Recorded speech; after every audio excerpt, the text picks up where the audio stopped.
Mga reforma sa kalusugan patuloy na isusulong naman ni Senator Bongo kahit hindi na siya chairman ng Senate Committee on Health. Detalye na balita mula kay Raymond Dadpas, RH28. Raymond, good morning.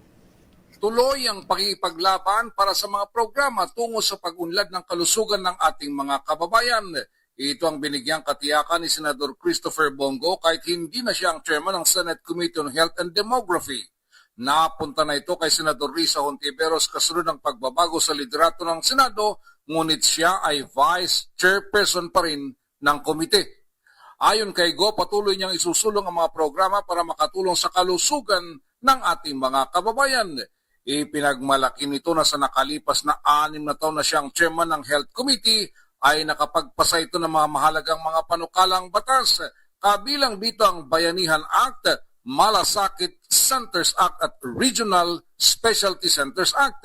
Hiwalay pa dito ang hindi niya binitiwan na health emergency allowance ng mga healthcare workers noong COVID-19 pandemic.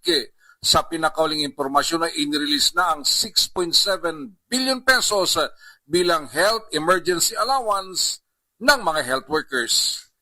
Ito si RH28 Raymond Dadpas para sa DCR Rates, una sa Pilipinas, una sa Pilipino. Maraming salamat, Raymond.